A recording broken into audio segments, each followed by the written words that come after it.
We've got a major update in one of the most critical challenges to a state-level rifle and magazine ban, and it could have a lasting impact on Second Amendment rights across the country.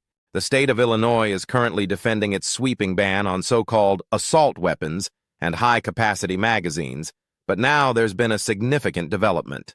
The Trump administration has officially weighed in on the case, filing a legal brief arguing that the state's ban clearly violates the Second Amendment and should be struck down as unconstitutional. This is a huge moment in the fight to preserve the right to keep and bear arms. It shows federal-level support against overreaching state gun control laws and directly challenges Illinois' controversial Protect Illinois Communities Act, also known as PICA. Before we get deeper into the legal details, if you'd like to support this channel, the best way to do that is by subscribing. It's free and helps us grow and reach more people who care about defending constitutional rights. Now back to the case. Illinois is currently appealing to the Seventh Circuit Court, asking them to overturn a key decision made by federal judge Stephen McGlynn. That ruling struck down the PICA law, finding it to be in clear violation of the Second Amendment. The Trump administration's brief supports Judge McGlynn's ruling and urges the appeals court to affirm his decision. This all stems from earlier legal battles, where Judge McGlynn issued preliminary injunctions to stop the enforcement of PICA. But Illinois immediately challenged those rulings, and the Seventh Circuit allowed the state's bans to remain in place, which prompted emergency appeals to the Supreme Court. While the Supreme Court didn't take up those emergency appeals, Justice Clarence Thomas issued a strong statement warning that if the Seventh Circuit ultimately upholds Illinois' ban on one of the most commonly owned civilian rifles, the Supreme Court should review the case once it reaches a final judgment. He emphasized that the Second Amendment must not be treated as a second-class right. Judge McGlynn has since moved forward with a full review on the merits and reaffirmed his position that the law is unconstitutional. Illinois, however, once again appealed that ruling, bringing the issue back before the Seventh Circuit.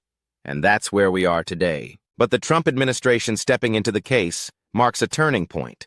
Their brief argues that Illinois is ignoring the clear guidance of the Supreme Court, especially following the landmark Bruin decision, which emphasized that firearms commonly used by law-abiding citizens cannot simply be banned by the states. Now that a final judgment has been reached, there are three compelling reasons why the Seventh Circuit should reverse its previous stance and uphold the district court's injunction. First, the Trump administration points out that key parts of the Bevis decision were flawed, even under the Supreme Court's Second Amendment precedent available at that time. The analysis in Bevis misinterpreted established case law and failed to apply the proper constitutional framework. Second, since the Bevis ruling, several Supreme Court justices, including Justice Clarence Thomas, who authored the Bruin decision, have expressed disagreement with how lower courts, including the Seventh Circuit, have handled these Second Amendment challenges. There is growing confidence that the Supreme Court is likely to take up one of these cases in the near future to correct those errors. Third, and perhaps most significantly, after the Bevis ruling, the district court conducted a multi-day bench trial. The court reviewed extensive evidence and issued factual findings that show Illinois' ban on semi-automatic firearms and related accessories violates the Second Amendment. The court concluded that these firearms and attachments are in common use by law-abiding citizens for lawful purposes, a critical point under Bruin. These are powerful arguments being made by the Trump administration, arguments that directly oppose Illinois' sweeping ban on popular rifles and magazines. The federal brief focuses on one key constitutional question: are the banned semi-automatic firearms considered arms under the Second Amendment? Their answer is clear: yes, they are. The government specifically acknowledges that commonly owned firearms, like the AR-15, fall within the scope of protected arms under the Constitution. They also reference the recent Supreme Court activity involving Smith & Wesson and the Protection of Lawful Commerce in Arms Act, PLCAA. In that context, both Justice Kagan and Justice Thomas indicated that firearms such as the AR-15 are widely owned and used for lawful purposes. That reinforces their status as constitutionally protected arms. The Trump administration's brief further argues that these rifles are not uniquely dangerous. They should not be treated any differently than semi-automatic handguns, which the courts, including the Supreme Court, have already confirmed are protected by the Second Amendment.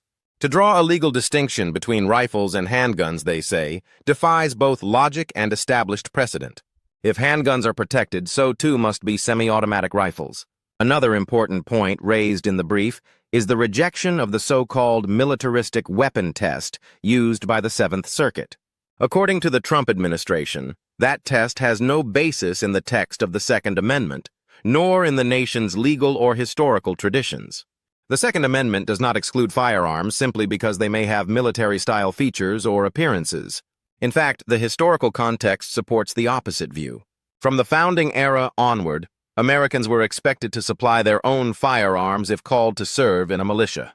That expectation naturally required citizens to possess arms suitable not just for self-defense or hunting, but also for military use.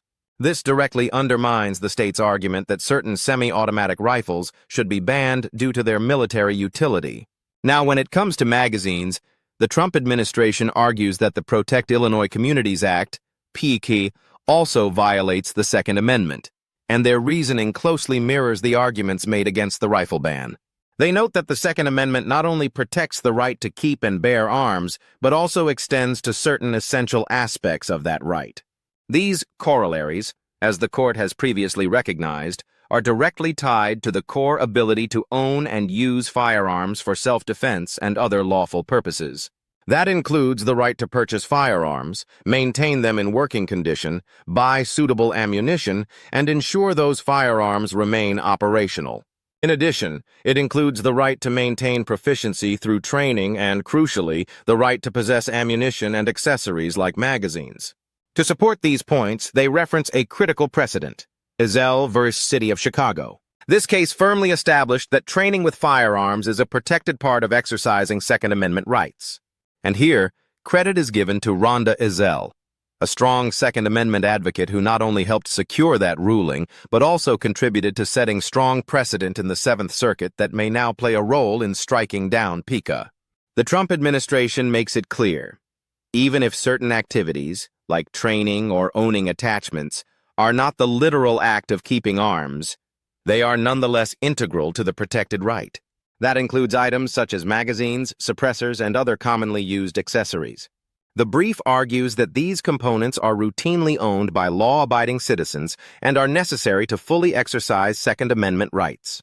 They also highlight arguments recently made in the United States versus Peterson case in the Fifth Circuit, where the federal government challenged suppressor restrictions under the National Firearms Act.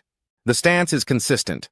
Suppressor bans and other accessory restrictions should not stand under constitutional scrutiny. Now, while the brief is extensive and covers many technical points, this gives you a solid overview of the strong position being taken by the Trump administration against PICA.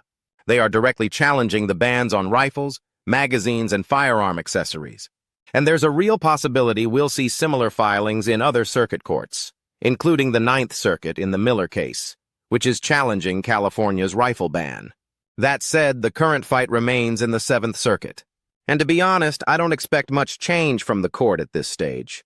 The panel has already shown a willingness to uphold these restrictions, even in the face of strong constitutional arguments and Supreme Court precedent. But if that continues, this may very well become the case the Supreme Court chooses to take up next, especially now that the Trump administration has formally backed the challenge against the Illinois bans. So overall, this is significant news. The federal government under the Trump administration is supporting the fight to strike down PICA and the bans it imposes on rifles, magazines, and lawful firearm attachments. Where this leads next remains to be seen, but it's clear that momentum is building. That's the current situation with the Illinois PICA challenges. As this case develops further, I'll keep you updated with the latest details. Thanks for watching, and as always, don't forget to like, comment, and subscribe.